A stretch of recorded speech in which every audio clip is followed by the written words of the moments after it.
Donc on a vu dans la vidéo précédente les impédances isomorphes, et donc pour essayer de voir un peu à quoi ça peut être utile, un petit exemple ici avec un circuit RC.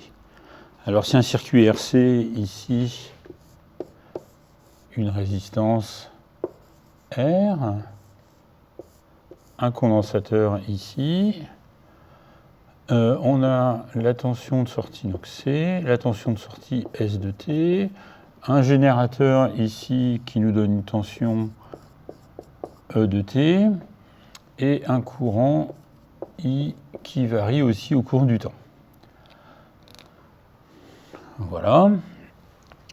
Donc en fait on a une résistance, un condensateur, on mesure, ce qui nous intéresse, la sortie, si on mesure la tension aux bornes du condensateur.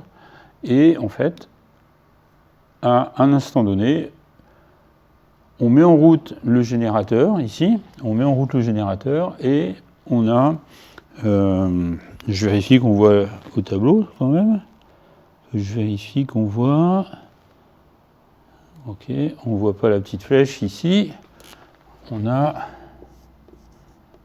E de T.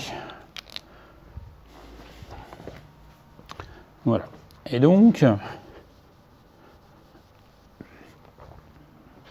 le circuit n'est pas sous tension, et à T égale 0, clic, j'allume mon générateur et il délivre 3 volts.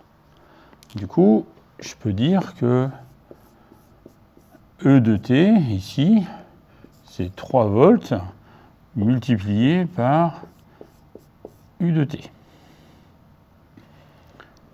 Ici, donc, le fait de multiplier par U de T, lorsque T vaut 0, la tension fera 0, puisque U vaut 0, et ensuite U vaut 1, et du coup, ça fera bien mes 3 volts à l'entrée.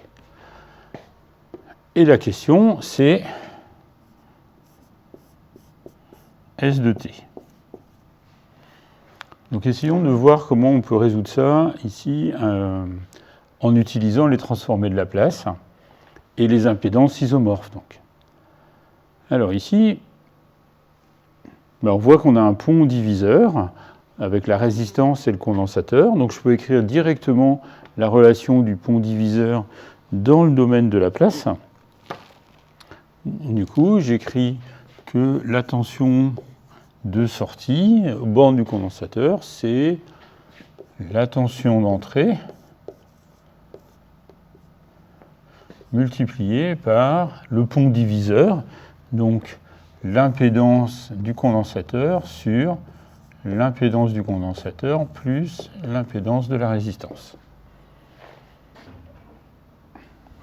Voilà. L'impédance du condensateur, on l'a vu tout à l'heure, c'est 1 sur Cp. Du coup, ça nous donne 1 sur Cp sur, alors j'ai oublié je vais le mettre derrière, sur 1 sur Cp plus R, multiplié par Ep. Voilà, alors Ep, il vaut combien? Eh bien, on a Et qui vaut 3 UT. Du coup, je peux calculer facilement Ep. Je vais le mettre ici, en dessous. La transformée de UT, c'est 1 sur P. Donc ça fait 3 sur P. Voilà. Donc ici, SP, ça nous donne quoi? Alors, EP, c'est 3 sur P, multiplié par... Alors, par ça, ici, c'est un peu moche comme ça, donc je vais multiplier en haut et en bas par CP. Donc en haut, ça va se simplifier, il va rester le 1. Ce terme-là va donner 1 plus RCP. Parfait, je vais juste le réécrire comme ça. 3 sur P facteur de 1 plus RCP. Voilà. Alors là, j'ai terminé en fait, parce que si je regarde dans la table des transformés, l'avant-dernière ligne des transformés usuels, à gauche, on a 1 sur P facteur de 1 plus taux P. Alors, P facteur de 1 plus taux P, bien, si je pose ici taux égale RC, eh bien, je tombe pile sur cette formule-là. Du coup, je peux calculer directement la transformée inverse. S de t égale 3. Alors, quelle est la transformée de ça?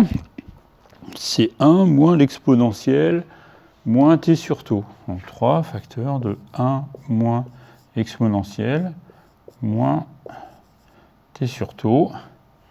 Et ne pas oublier ut ici, pour que ma fonction soit nulle avant 0. Voilà, ici terminé. On a trouvé la tension aux bornes du condensateur. Dans le domaine temporel, c'est 1 moins une exponentielle. Alors, qu'est-ce que ça donne, ça, si j'essaye de le tracer? Je vais réécrire ici, là, le taux égale RC. Ça, c'est une fonction classique qu'il faut savoir tracer, puisque le 1 moins l'exponentielle, c'est un truc qu'on va retrouver tout le temps. Et il y a des points caractéristiques ici. Alors, déjà, ça va tendre vers quoi quand t tend vers l'infini? Quand t tend vers l'infini, l'exponentielle, elle tend vers... Ça fait exponentielle de moins l'infini. Ça fait 0, donc ça tend vers 1. Donc ici, ça tend vers 3. Donc la valeur finale, ici, va tendre... On a une asymptote à 3 volts. Ça, c'est S de t. Petit s de t.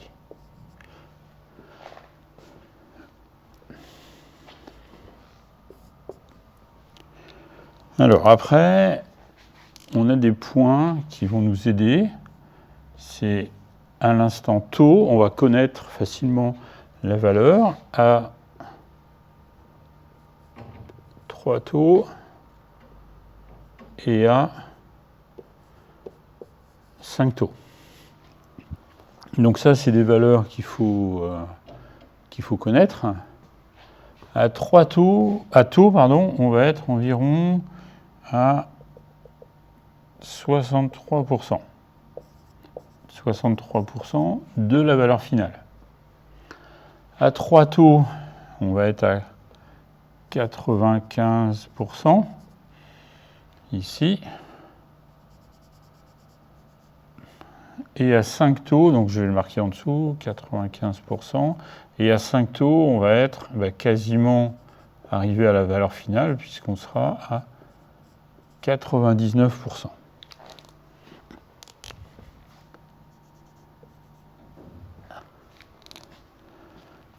Alors, là, alors, on part de combien? Lorsque t vaut 0, l'exponentielle vaut 1, donc on part de 0. Donc là, on a déjà 1 point, 2 points, 3 points, 4 points de la courbe. Alors, une dernière chose à savoir, ici, pour tracer la courbe, c'est l'asymptote à l'origine, ou la tangente à l'origine plutôt. C'est ici, c'est l'intersection entre la valeur finale et taux. Donc c'est ce point-là. Si je trace une ligne droite ici, j'ai la tangente à l'origine. Du coup, pour tracer ma courbe, j'ai plus qu'à partir de ce point-là en tangentant ici, puis à passer là, puis ensuite à passer par les deux autres points. Voilà. Et ici, on a la réponse caractéristique là, de la charge d'un condensateur, ici par une tension continue, ou d'une façon d'ailleurs plus générale, la réponse à un système du premier ordre. Voilà, donc les trucs à retenir, taux, 3 taux, 5 taux, les pourcentages, 63, 95, 99, la valeur de 0 ici, et puis ici la tangente à l'origine que j'ai dessinée en rouge. Alors je n'ai pas fait lorsque t est négatif. Lorsque t est négatif, eh bien on n'avait pas mis le générateur de tension en route. Donc ici, la tension est nulle, et on le retrouve bien ici avec le U de t. Voilà, donc un circuit RC étudié avec les impédances isomorphes. Merci.